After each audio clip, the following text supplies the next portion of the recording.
un patrimoine historique riche, des espaces naturels reconnus au niveau international, un lien fort avec l'eau, c'est la toile de fond du territoire de Vindre.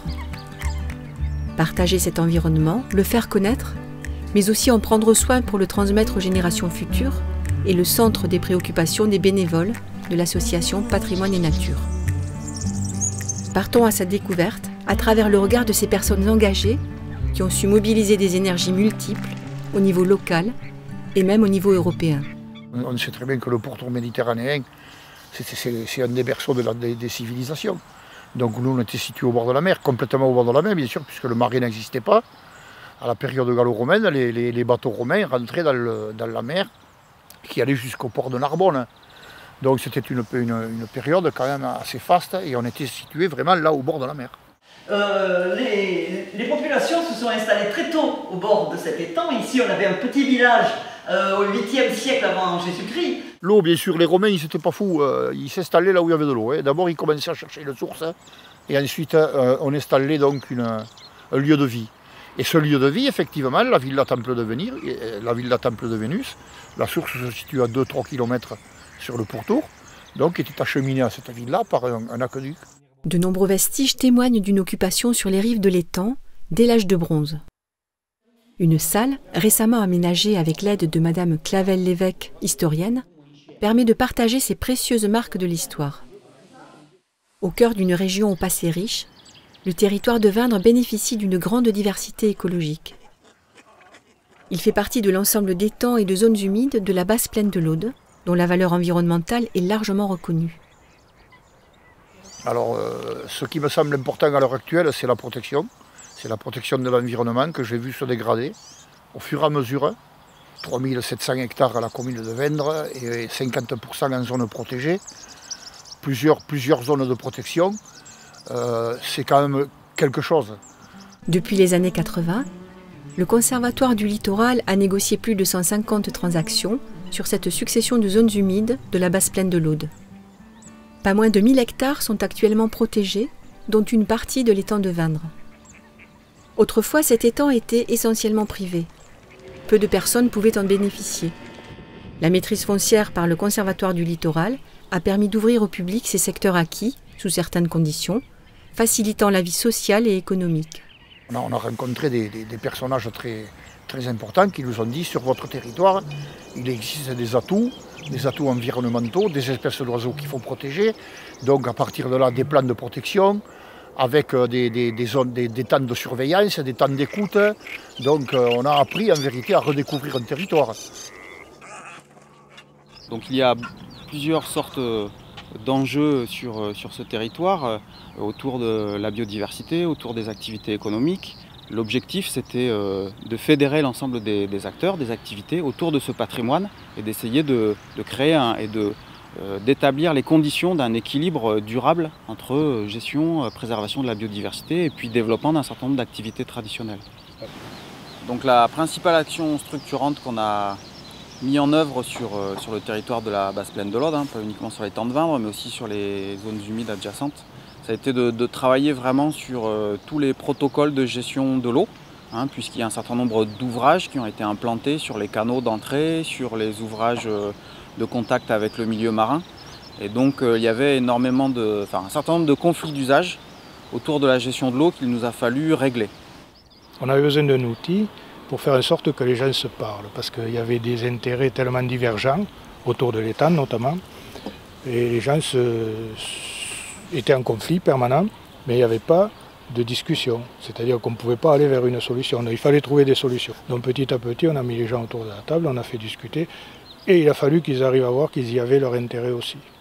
Alors, un des principaux acteurs, initiateurs de cette démarche un peu globale, concertée, était l'association Patrimoine et Nature de Vindre qui avait initié, avant que le syndicat mixte de la basse vallée de l'Aude n'y travaille, avait initié des premières discussions pour essayer de rechercher ces compromis dans la gestion de l'eau. Donc il fallait remettre en état cette roselière, pour ça il fallait dessaler l'étang, envoyer de l'eau douce, et chacun a vite vu que pour chasser il faut avoir de la roselière, il faut avoir de l'eau. Pour élever des taureaux, il faut avoir de l'herbe verte, et pour avoir de l'herbe verte, il faut avoir de l'eau douce. pour élever les moutons sur les bords, ça nettoie les espaces et en même temps, voilà, c'est les meilleures tondeuses à gazon qu'on ait trouvées jusqu'à présent. Donc, petit à petit, tout le monde s'est aperçu qu'il avait quelque chose à y gagner. Donc on a participé activement, et à partir du moment où on participe activement à des réunions avec d'autres personnes, on s'enrichit, bien sûr, on s'enrichit. On apprend des choses, tout le monde apprend. Et là, on est sur un résultat déjà assez probant. On se rend compte qu'à l'échelle du temps, bon, c'est très long, mais il semblerait qu'on ait réinversé le cours des choses, notamment en ce qui concerne la roselière. Depuis la nuit des temps, donc, sur les prairies de fauche de l'étang, surtout au nord de l'étang, le pastoralisme a toujours existé. Et puis un beau jour, on est tombé dans une période d'abandon d'espace rural. Et donc une perte de vitesse par rapport au pastoralisme, ça se faisait, mais un peu à l'emporte-pièce, ça se faisait plus ou moins. En réponse à cette problématique, le Conservatoire du littoral, les communes riveraines et les collectivités locales ont mis à disposition des terrains qui ont facilité l'installation d'un troupeau. Alors le troupeau de Frédéric, bon, il amène ce que faisaient donc à l'époque les autres troupeaux, c'est-à-dire du nettoyage, des conventions de package, donc la mise en valeur d'un emploi ou deux. Ensuite, donc, les possédants de terre qui le demandent justement dans le cadre d'un nettoyage. Et combien de fois les pompiers nous ont dit qu'effectivement, on peut considérer qu'un troupeau de moutons qui passe quelque part, c'est quand même une sécurité par rapport aux incendies. C'est une réussite à 3 titres. D'abord, d'un point de vue biodiversité, avec le maintien des milieux ouverts qui sont très riches, très riches. Le développement d'une activité économique. Et puis, un aspect social, avec la mobilisation des populations locales, alors des élus locaux autour de ce projet, avec le prolongement du pastoralisme qui est la fête de la transhumance et le départ, le côté festif de ce moment. Alors, la fête, bien entendu, c'est un acte qui gravite autour de toute la population du Grand Sud biterrois. Donc on fait connaître et le pastoralisme et en même temps le produit local qui est l'agneau, mais en même temps, sur la fête gravitent aussi d'autres produits locaux, des produits de qualité. Patrimoine et Nature, là, on a pris en charge une grosse intendance avec 15 associations, 130-140 bénévoles. Et c'est vrai qu'on arrive maintenant à faire une fête de qualité. Et on le doit bien sûr aux bénévolats, on le doit aux associations qui participent et qui veulent participer. Voilà, nous, on est un peu la courroie de transmission et on est sur le terrain. Voilà, on est sur le terrain, on est des locaux, on est sur le terrain. Transmettre les connaissances, mais aussi donner envie d'apprendre, faire participer le plus grand nombre sont les objectifs forts qui animent l'équipe de Patrimoine et Nature. On associe à des actions, on associe les scolaires. Le dernier en date, c'est une plateforme de nidification que nous avons réalisée. Et on leur a dit, on vous inclut dans le travail de la plateforme de nidification, et vous venez, et quand on la fera partir, quand on la mettra en place, vous participerez avec nous, y compris au niveau du suivi. Et je crois que là, ça va certainement les marquer, parce que moi je me rappelle à l'époque, quand on était petit, qu'il y avait des trucs qui nous plaisaient vraiment, et bien quelque part après ça reste ancré dans la mémoire.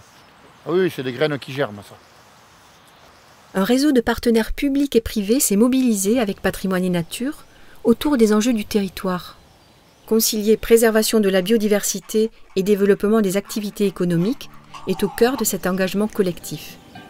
Une étape vers l'appropriation par tous de ce patrimoine exceptionnel.